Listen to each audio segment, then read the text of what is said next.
നെന്മണിക്കര പഞ്ചായത്തിലെ മടവാക്കര കാഴ്ചക്കടവിൽ കായൽ തോട്ടിലൂടെ ഒഴുകിയെത്തുന്നത് ദുർഗന്ധം വമിക്കുന്ന കറുത്ത ജലം. ഒരു പ്രദേശത്തെ മുഴുവൻ ശുദ്ധജലക്ഷാമത്തിന് പരിഹാരമാകുന്ന ജലസ്രോതസ് മലിനമാകുന്നതായി പരാതി. ആമ്പല്ലൂർ പാലിയേക്കര മേഖലയിലെ ദേശീയപാതയോട് ചേർന്ന മണ്ണെടുത്ത കുഴികളിലെ വെള്ളം മുഴുവൻ ഒഴുകിയെത്തുന്നത് മണലിപ്പുഴയിലേക്കാണ്. നെന്മണിക്കര പഞ്ചായത്ത് 10-ാം വാർഡ് മടവാക്കര കായൽത്തോട് തോട്ടിലൂടെ അറക്കപ്പാടം ചീപ്പ് വഴിയാണ് വെള്ളം മണലിപ്പുഴയിലേക്ക് എത്തുന്നത്. വെള്ളത്തിൻ്റെ ഒഴുക്ക് കുറയുന്ന സമയങ്ങളിൽ ദുർഗന്ധം വമിക്കുന്ന കറുത്ത മലിനജലമാണ് തോട്ടിലൂടെ പുഴയിലേക്ക് ഒഴുകുന്നത്.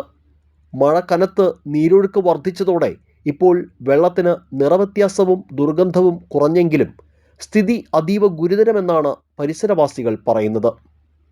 വിവിധ കുടിവെള്ള പദ്ധതികൾ പ്രവർത്തിക്കുന്ന മണലിപ്പുഴയിലേക്കെത്തുന്ന വെള്ളത്തിൻ്റെ ഗുണനിലവാരം സംബന്ധിച്ച് നിരവധി തവണ പരാതികൾ ഉയർന്നിരുന്നു. ഇതിൻ്റെ ഭാഗമായി അധികൃതർ ജലപരിശോധന നടത്തിയെങ്കിലും ജലം മലിനമാകുന്ന വിധത്തിൽ ഒന്നും കണ്ടെത്തിയില്ലെന്നും ചണ്ടിയും മറ്റും ചീഞ്ഞടിയുന്നതാണ് വെള്ളത്തിൻ്റെ നിറവ്യത്യാസത്തിനും ദുർഗന്ധത്തിനും കാരണമെന്നുമാണ് വിശദീകരണം. എന്നാൽ പ്രദേശത്തെ വിവിധ പറമ്പുകളിൽ നിന്നുള്ള സെപ്റ്റിക് മാലിന്യം ഉൾപ്പെടെ തോട്ടിലൂടെ ഒഴുകിയെത്തുന്നുണ്ടെന്നാണ് പ്രദേശവാസികളുടെ പരാതി. ഇവിടുത്തെ പ്രശ്നം എന്ന് പറഞ്ഞിട്ടുണ്ടെങ്കിൽ ഇത് വർഷങ്ങളായിട്ടുള്ളൊരു പ്രശ്നമാണ്. ഇത് ഇന്നൊന്നിൽ തുടങ്ങിയൊരു പ്രശ്നമല്ല, ഏകദേശം ഒരു 10 കൊല്ലമായിട്ട് ഉള്ളൊരു സംഭവമാണ്. ഈ വെള്ളം കയറി തിരിച്ചിറങ്ങുന്ന സമയത്ത് ഈ വേസ്റ്റ് വാട്ടർ ഇതിൽ ഒഴുകി വരിക. ഇവിടെ എൻ്റെ വീട് ഇവിടെ അടുത്താണ്. അപ്പോൾ ഇവിടെ നമുക്കിവിടെ ഇരിക്കാൻ പറ്റാത്തൊരു സാഹചര്യമാണ്. മണം അത് ഭയങ്കര സ്മെല്ലാണ്. ഇപ്പോൾ വെള്ളം കൂടുതലായതുകൊണ്ട് മണം ഇപ്പോൾ കുറവാണ്. ഇതാണ് ഇവിടുത്തെ അവസ്ഥ. ഇതിപ്പോൾ നമ്മൾ എല്ലാ വർഷവും ഇത് പറയുന്നുണ്ട്, എല്ലാവരോടും പറയുന്നുണ്ട്. അപ്പോൾ ഇത് ചണ്ടി ചീഞ്ഞ വെള്ളമാണെന്നാണ് ഇവിടെ അഭിപ്രായം. ഇത് സംബന്ധിച്ച് വിശദമായ പഠനം നടത്തി കാഴ്ചക്കടവ് തോട്ടിലേക്കെത്തുന്ന വെള്ളത്തിൻ്റെ ഉറവിടങ്ങൾ കണ്ടെത്തി മാലിന്യം പുഴയിലേക്ക് ഒഴുകുന്നത് തടയണമെന്നും ജലസ്രോതസ്സുകൾ സംരക്ഷിക്കേണ്ടത് തദ്ദേശ സ്വയംഭരണ സ്ഥാപനങ്ങളുടെ ഉത്തരവാദിത്വമാണെന്നും ശാസ്ത്ര സാഹിത്യ പരിഷത്ത് മേഖലാ കമ്മിറ്റി അംഗം ശ്രീനാഥ് നെന്മണിക്കര പറഞ്ഞു.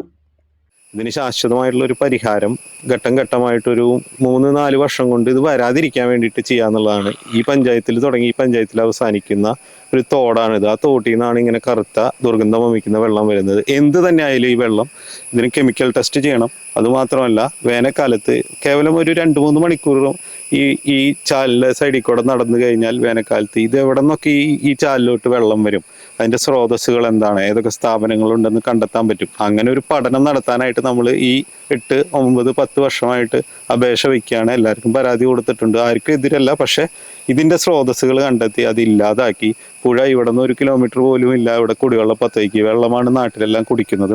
ഇതിന് ശാസ്ത്രീയമായ ഒരു പഠനം നടത്തണം. അതാണ് ശാസ്ത്ര സാഹിത്യ പരിഷത്തിൻ്റെ ഭാഗത്തുനിന്ന് പറയാനുള്ളത്. മറക്കാൻ പാടില്ലാത്ത ജലപാഠങ്ങൾ നാം മറന്നുപോയതിൻ്റെ ദുരന്ത സാക്ഷ്യങ്ങളാണ് പല പുഴകളുടെയും ഇന്നത്തെ അവസ്ഥ.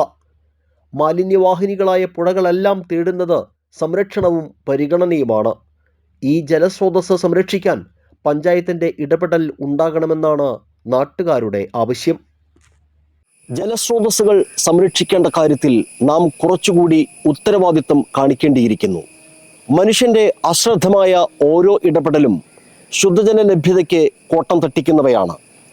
ശുദ്ധജല സ്രോതസ്സുകൾ നശിപ്പിക്കപ്പെടേണ്ട ഒന്നല്ല എന്ന് സമൂഹവും തദ്ദേശ സ്വയംഭരണ സ്ഥാപനങ്ങളും തിരിച്ചറിയുമ്പോഴാണ് അമൂല്യമായ ജലസ്രോതസ്സുകൾ നമുക്ക് കാത്തു സംരക്ഷിക്കാൻ കഴിയുക.